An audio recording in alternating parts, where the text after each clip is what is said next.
Subscribe now and press the bell icon. Never miss an update. अमर कौन होना नहीं चाहता। समुद्र मंथन में अमृत निकला था।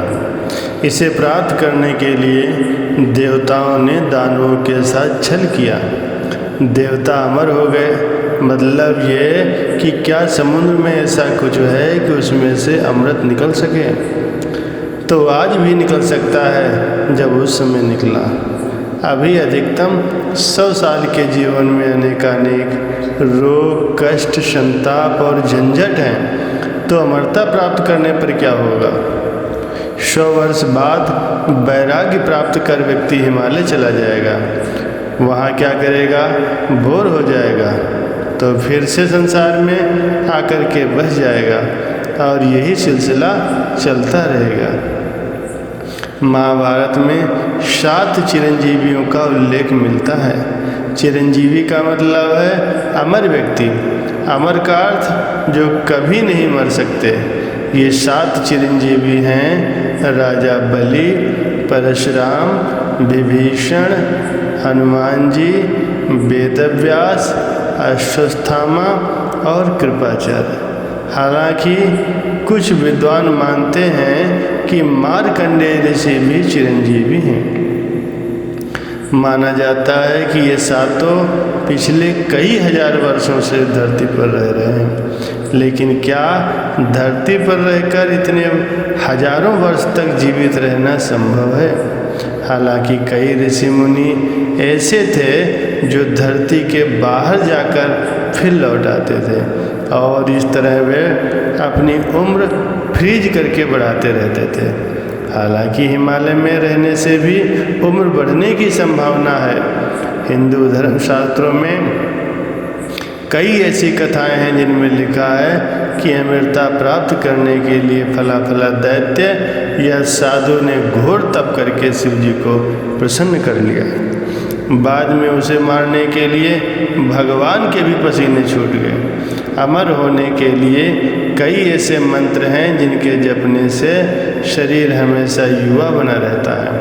महामृत्युंजय मृत्यु के बारे में ऐसा ही कहा जाता है कि इसके माध्यम से अमरता पाई जा सकती है।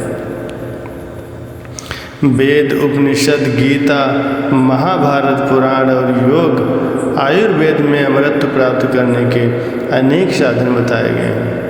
आयुर्वेद में कायाकल्प की विधि उसका ही एक हिस्सा है। लेकिन अब सवाल ये उठता है कि विज्ञान इस दिशा में क्या कर रहा है?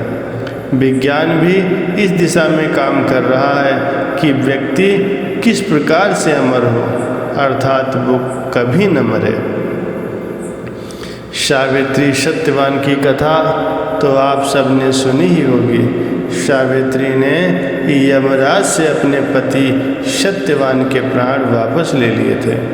सावित्री और यमराज के बीच लंबा संवाद हुआ था। इसके बाद ये पता नहीं चलता कि सावित्री ने ऐसा क्या किया कि सत्यवान फिर से जीवित हो उठा। इस जीवित कर देने या हो जाने की प्रक्रिया के बारे में महाभारत भी मौन है। जरूर सावित्री के पास कोई ऐसी प्रक्रिया रही होगी। जिस दिन ये प्रक्रिया वैज्ञानिक ढंग से ज्ञात हो जाएगी, हम अमृत को प्राप्त कर लेंगे। आपने अमरवेल का नाम सुना होगा। विज्ञान चाहता है कि मनुष्य भी इसी तरह का बन जाए, काया पलट करता रहे और जिंदा बना रहे। वैज्ञानिकों का एक समूह चरणबद्ध ढंग से इंसान को अमर बनाने में लगा हुआ है। समुद्र में जेलीफिश नामक एक मछली पाई जाती है। यह तकनीकी दृष्टि से कभी नहीं मरती। हाँ, यदि आप इसकी हत्या कर दें या कोई अन्य जीव जेलीफिश का भक्षण कर ले तो फिर उसे मरना ही है। इस कारण इसे इम्पोर्टल जेलीफिश भी कहा जाता है। जेलीफिश बुढ़ापे से बाल्यकाल की ओर लौटने की क्षमता रखती है। अगर वैज्ञानिक जेलीफिश के अमरता के रहस्य को सुलझा लें तो मानव अमर हो सकता है। वैज्ञानिक अमरता के रहस्यों से पर्दा हटाने की दिशा में तेजी से आगे बढ़ रहे हैं। बढ़ती उम्र के प्रभाव को रोकने के लिए कई तरह की दवाइयाँ और सर्जरी का विकास किया जा रहा है। अब इसमें योग और आयुर्वेद का भी महत्व दिया जाने लगा है। बढ़ती उम्र के प्रभाव को रोकने के बारे में आयोजित एक व्यापक सर्वे में पाया गया कि उम्र बढ़ाने वाली गोली को बनाना संभव है। रूस के साइबेरिया के जंगलों में एक औषधि पाई जाती है जिसे जिंगसिंग कहते हैं। चीन के लोग इसका ज़्यादा इस्तेमाल करके देर तक युवा बने रहते हैं। जर्नल नेचर में प्रकाशित puzzle promised and cure of ageing नामक रिव्यू में कहा गया है कि आने वाले दशकों में इंसान का जीवन काल बढ़ा पाना लगभग संभव हो जाएगा। अखबार डेली टेलीग्राफ के अनुसार एक रिसर्च पर बक इंस्टीट्यूट ऑफ कैलिफोर्निया के डॉक्टर जूडिथ कैंपसी ने बताया है कि सिंपल ऑर्गेनिज्म के बारे में मौजूदा नतीजों से इसमें कोई शक नहीं है कि जीवन काल को बढ़ाया या घटाया जा सकता है।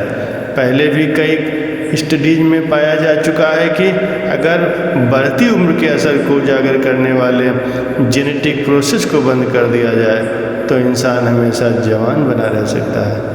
जर्नल सेल के जुलाई के अंक में प्रकाशित एक रिसर्च रिपोर्ट में कहा गया है कि बढ़ती उम्र का प्रभाव जेनेटिक प्लान का हिस्सा हो सकता है, शारीरिक गतिविधियों का नतीजा नहीं। खोज और रिसर्च अभी जारी है। तो दोस्तों, आपको क्या लगता है कि मनुष्य कब तक अमर हो सकता है?